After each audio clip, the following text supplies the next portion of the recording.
ওরে বিড়ি ছাড়াই আমার তো ভাই ভালো লাগে না।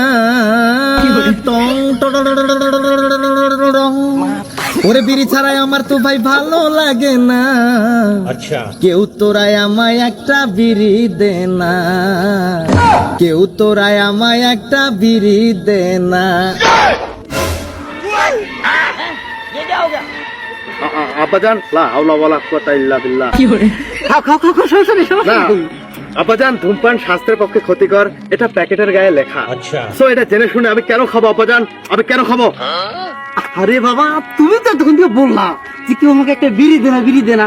তা বিড়িটা দিলাম তো এখানে, খাও, সমস্যা নেই, কোনো অসুবিধা নেই। না আব্বাজান, এটা আসলে আমি ওই গানটা গাইলাম এমনিতেই, মানে মন খুলে একটু প্রকৃতির বাতাসে, আকাশে বাতাসে নিষ্ফল আশা হাহাকার হয়ে রয়, দুঃখের দহনে করুণ রোদনে তিলে তিলে তার ক্ষয়। দিলে বুঝছি বুঝছি বুঝছি, আমি ভাবা তো এই কারণে তুমি ভয় পাচ্ছ তো। আরে না, বন্ধুর মতো হবো। খাও, আরে, বন্ধু, হ্যাঁ বন্ধুর মতো, কোনো সমস্যা নেই। আব্বাজান, আব্বাজান, আজকে আজকে আমি আপনার মতো বাবা পেয়ে সত্যি প্রেগনেন্ট। আব্বাজান, গর্বিত আমি। আসলে কি বলবো আব্বাজান, আমরা একটা কাজ করতে পারি। ঠিক আছে, আমরা এই বিড়িটাকে হ্যাঁ।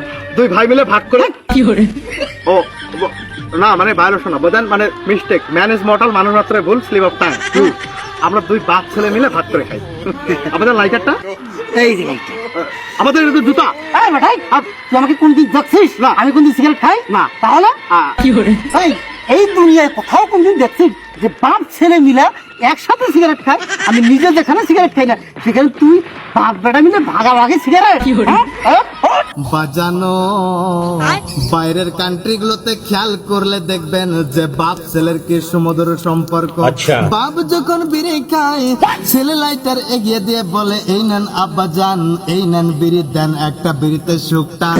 ছেলে যখন বিড়ি খায় ঠিক সেম টু সেম, বাপ এসে লাইটার এগিয়ে দিয়ে বলে এই নাও বাবা রে, এই নাও বিড়ি, এই নাও আগুন, তুমি ইচ্ছা মতো ধুমছে বিড়িতে টান মারো রে বাবা, তুমি ইচ্ছা মতো ধুমছে টান মারো। বাইরের কান্ট্রি গুলোতে এরকমই ঠিক, ছেলে আর বাপের মধ্যে বন্ডিং।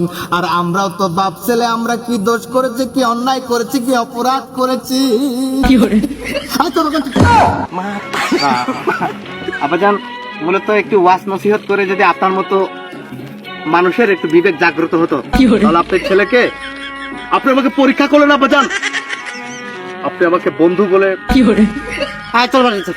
না আব্বাজান, বাসা যাবো না, বাসা দেখা লাইছি কয়া দিমু, আপনার পকেটে বিড়ি পাওয়া গেছে। আব্বাজান, আপনি যদি এখন আমাকে বাড়িতে নিয়ে যান, আমি আম্মার কাছে নালিশ করব, বিচার দেব। কি নালিশ? আপনার পকেটে বিড়ি পাওয়া গেছে, একটি বিশেষ ঘোষণা। এ ব্যাপারে আর কিছু করে বলার দরকার নেই। হ্যাঁ। মনের ভুলো হ্যাঁ। তোর মার সামনে এই কথাটা বলিস না। তাহলে আমাকে বিড়ি খাওয়ার পারমিশন দিয়ে দেন। পারমিশন দিলাম, ঠিক ওই আছে? update তবে বাবা। চুপচাপে খা বাবা। হ্যাঁ, ও। হ্যাঁ, দে, শ্বাস করে বাবা, তুই বাসা ছিল। মনের ভুলো কিন্তু তোমাকে বলা যাবে না, যাবে না। আমি কিচ্ছু দেখি নাই আব্বাজান, স্বপ্নে সেই ডার্বি সিগারেট। আব্বাজান, বাবা খা, হ্যাঁ তুই খা। দর্শক, এর থেকে কি বুঝলেন আপনারা? তার মানে পৃথিবীতে প্রত্যেকটা পুরুষই হলো বউয়ের গোলাম, বউকে ভয় পায়। দেখেন, বউকে দিয়ে ইমোশনাল ব্ল্যাকমেল করলাম, বিনিময়ে এক প্যাকেট ডার্বি পেলাম। ও, বিড়ি প্যাকেট খালি। আব্বাজান তো আমার সাথে উল্টা ব্ল্যাকমেল করলো।